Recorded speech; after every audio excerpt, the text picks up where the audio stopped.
Now let's get it started. Let's get it started.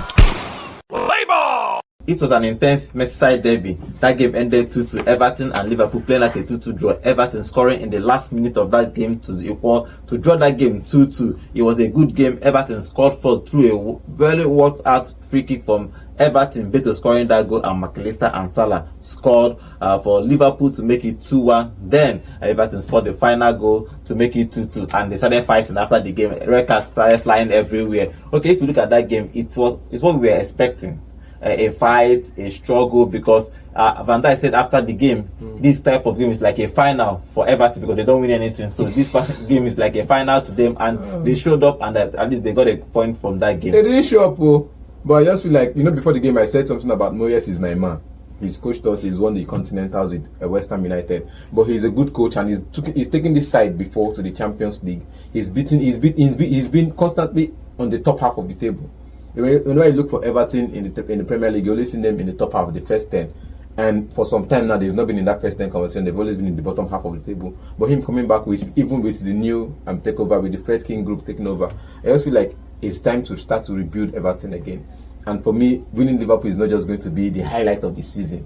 You have to put in the fight in every other game. And you saw the game against Tottenham Hotspur where they went on to win. You saw the game against other teams against Brighton, they went on to win. You saw the game against Aston Villa where they fought but they couldn't get the result. They lost in that FA Cup final, that FA Cup round. So I'm just looking at an Everton side, a resurgent Everton side. That's what we call it, resurgent, till the honeymoon season ends. But for me, I don't think there's an honeymoon. I just think this second is just going to take a long time to get them to where they will need to be. Okay, if you look at that game, John, this particular game against Liverpool, I won't say a 50-50. Liverpool normally created more chances than them, but they fought well. They showed good account of them. Now Liverpool is 7 points ahead of Arsenal. With that, now they finished that. It's a game in hand, so they're down 7 points again above Arsenal. Do you think that Liverpool did well in this particular game, at least to get all 3 points? It's a game you call a David versus Goliath matchup, because if you look at the Liverpool starting 11, pari passu with the starting 11 of Everton, you see there's a golfing class in valuation, there's a golfing class in talent, there's a golfing class in terms of where Everton need to be and where Liverpool are, right? And despite that, they were able to give a good account of themselves. They were able to spoil Liverpool's plans of walking away with a win in this encounter, and it got a little bit feisty at the end. But, Liverpool, they've learnt a rhythm that is working for them this season. We are allowed to drop points, but we are not allowed to lose. It's acceptable. You understand me? 7 points is still a mountain for an Arsenal side whose attacking line right now is decimated with the absence of Havertz, also with the absence of Martinelli and the absence of Gabriel Jesus. These are all pretenders because none of them are critical finishers who can deliver for any other club in Europe. Because if you look at their numbers last season and their numbers this season, you know that these guys are there or thereabouts, right? So I don't know how Arsenal are going to close down this gap, but Liverpool are in pole position to close out this Premier League title, for the first time in a long time, because this was the one that tore Jurgen Klopp's hair, when he was chasing City, and a couple of last season as well too, when he announced he wanted to retire, and then they say, okay, let's go and win the quadruple, but it didn't play out. So good one for them. Okay, talking about this game now, the first goal, Everton scoring that first goal, good walkout free kick from them. The way they planned it was nice. Beto scoring that goal. Beto has always been the man to score for set piece. Beto, Tarkowski, they've always been the people to deliver for set pieces. And I saw the second goal from Tarkowski as well towards the end of the game.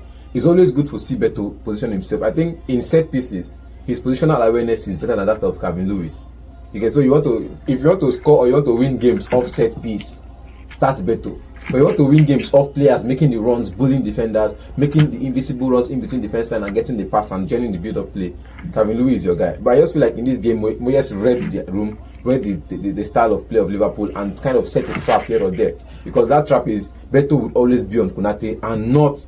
Yes, it was just a straight pass for him to collect from that free kick and score that first goal. But John Salah, a goal and assist, is going to win the Player of the Year and probably Golden Boot. Hopefully it does. Because it will be well deserved at the end of the goals, day. Yes, Premier League it will be well deserved. But I'm not ruling out Haaland from getting the Golden Boot this season. He wants Haaland to win it this season. I want him to win it a repeat. If you do well, you score. I think John said something in one of the podcasts that Haaland has earned the right not to score goals.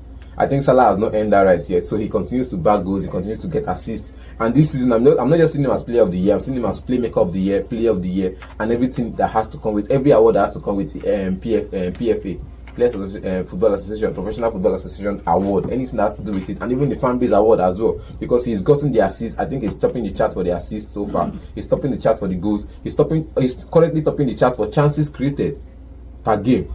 So he's having the form of his life. It's looking like a farewell season for Salah. It had to be a farewell season, and him going out with being the highest goal scorer, being the best player in the Premier League, I think he deserved it. Since he's been at this Premier League, he has actually helped Liverpool to win every single tournament. So kudos to him. He has 22 goals. Let's see if Haaland can catch up, or probably he might win that golden boot. But finally, Everton scored in the final minute. 24. The game has already ended. It was the final chance of the game.